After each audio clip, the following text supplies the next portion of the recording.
Hello and welcome friends in our YouTube channel Sun Classes maths में। और मैं हूं अंकुर शर्मा और आप पढ़ रहे हैं हमारे साथ मैट्रिसेस चैप्टर को। तो इस चैप्टर में हम लोग काफी सारे ऑपरेशंस और काफी सारी एक्सरसाइज को कवर कर चुके हैं, काफी सारे क्वेश्चन भी किए इस जर्नी में। और अब हम लोग आगे करते हैं एक और ऑपरेशन जिसे हम लोग बोलते हैं मल्टीप्लिकेशन ऑफ मैट्रिसेस। ये हमारा एक नया टॉपिक है, मल्टीप्लिकेशन ऑफ मैट्रिसेस, और one of the tough topic भी इसे हम लोग बोल सकते हैं। थोड़ा सा डिफिकल्ट होता है लेकिन हम आपको बहुत ही आसान करने की कोशिश करेंगे। तो क्या होता है मल्टीप्लिकेशन ऑफ मैट्रिक्स? तो if there are two matrix, अगर कोई दो मैट्रिसेस दे रखी हैं आपको, फॉर एग्जांपल हमारे पास एक मैट्रिसेस है that is 1 2 3 and 4 and second one is 2 2 3 3। कोई भी रैंडमली एक सिलेक्टेड हम लोग मैट्रिसेस ले लेते हैं, या फिर हम लोग इसका थोड़ा ऑर्डर चेंज कर देते हैं that is something like 3 and 4। यहाँ पर क्या होता है कि हमारे पास दो मैट्रिसेस दे रखी हैं। अब यहाँ पर कंडीशन हमको लगानी है कि ये मैट्रिसेस का मल्टीप्लिकेशन पॉसिबल है या नहीं है। तो इन मैट्रिसेस का मल्टीप्लिकेशन पॉसिबल है या नहीं है, यहाँ पर कुछ कंडीशन होती है। अगर वो कंडीशन सेटिस्फाइड हो जाती हैं तो उसको हम लोग बोल देते हैं कि हाँ these matrices are compatible for the multiplication. तो यहाँ पर हमको पहले ऑर्डर लिखना होता है। तो इस मैट्रिसेस का जो ऑर्डर है दैट इज 2 क्रॉस 2 है, और उस सेकंड वाली जो मैट्रिसेस है उसका जो ऑर्डर है दैट इज 2 क्रॉस 3 है। दो रोज, तो रोज को पहले लिखते हैं, बाद में कॉलम को लिखते हैं। सिमिलरली हम लोग रोज को पहले लिखते हैं इसके लिए, तो रोज यहाँ पर 2 है और कॉलम यहाँ पर 3 है। ये सब आपको बताया जा चुका है। तो यहाँ पर अगर पहले वाले मैट्रिसेस की कॉलम, पहले वाले मैट्रिक्स का कॉलम और दूसरी वाली मैट्रिक्स का रो अगर इक्वल होता है, यानी कि नंबर इक्वल होते हैं इनके, तो हम लोग बोल देते हैं कि ये जो मैट्रिसेस हैं these are compatible for the multiplication. और अगर आपको इतना नहीं ध्यान हो रहा है तो आप सीधे इनका ऑर्डर लिखिए और ये देखिए कि इसका जो पहला वाला है उसका ऑर्डर का पीछे वाला डिजिट और दूसरे वाली मैट्रिक्स का आगे वाला डिजिट का जो ऑर्डर होता है अगर वो सेम है तो हम लोग बोल देते हैं कि ये जो मैट्रिसेस हैं these are compatible for the multiplication. और यहाँ पर जो हमारी नई मैट्रिक्स निकल के आएगी दैट इज ए बी, तो वो उसका जो ऑर्डर होगा वो बचे हुए जो डिजिट्स होते हैं उनका मल्टीप्लिकेशन होता है। दैट इज 2 क्रॉस 3 का ऑर्डर का जो होगा मैट्रिसेस हमारे सामने निकल के आ रहा होगा।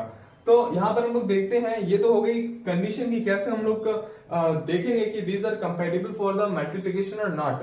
तो यहाँ पर ये होती है इसकी कंडीशन, तो इसको आप लोग ध्यान से देख लीजिए और स्क्रीनशॉट ले लीजिए।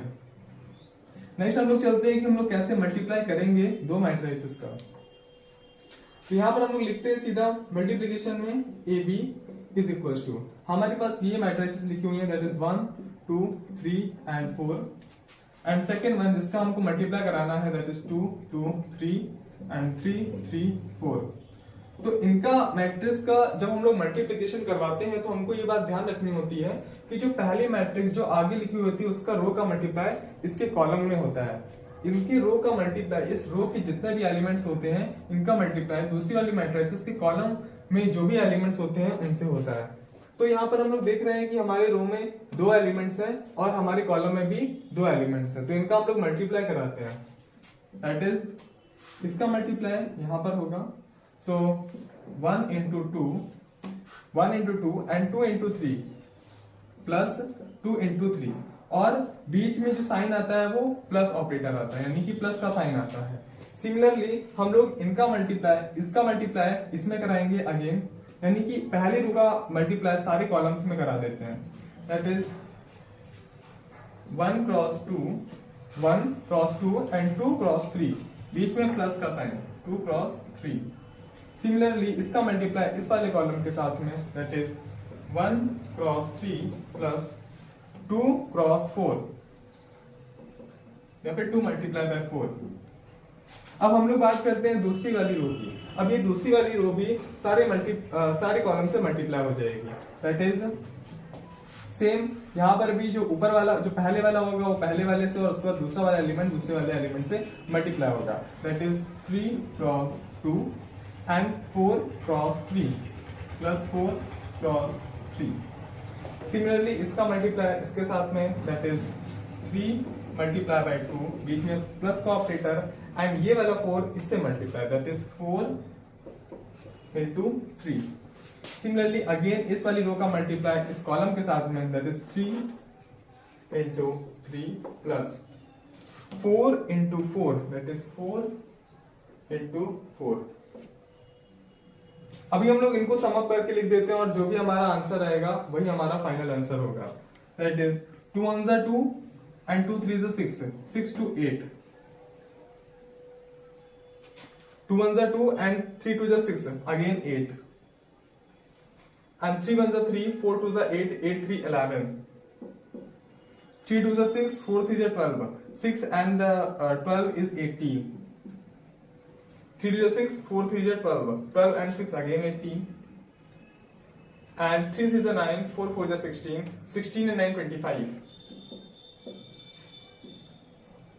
तो हम लोग देख सकते हैं कि ये जो हमारा मैट्रिक्स था वो 2 क्रॉस 2 का था और ये जो हमारा मैट्रिक्स था वो 2 क्रॉस 3 का था, 2 रो एंड 2 कॉलम।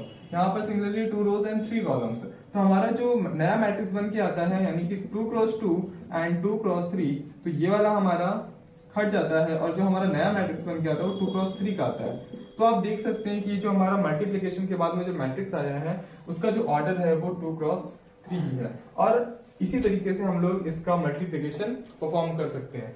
आपको ये ध्यान रखना है कि डायरेक्टली जो इनके जो करस्पॉन्डिंग एलिमेंट्स है उनका मल्टीप्लाई करके आपको कभी नहीं रखना है, अदरवाइज आपका आंसर गलत हो जाएगा। तो प्लीज जैसे जैसे फॉलो किया गया कि रो का कॉलम में, इस वाले कॉलम में, इस वाले कॉलम में, उसके बाद फिर बीच में प्लस के साइन के साथ, ऐसे ही आपको परफॉर्म करना है। स्क्रीनशॉट ले लीजिए या फिर नोट डाउन कर लीजिए। Thank you.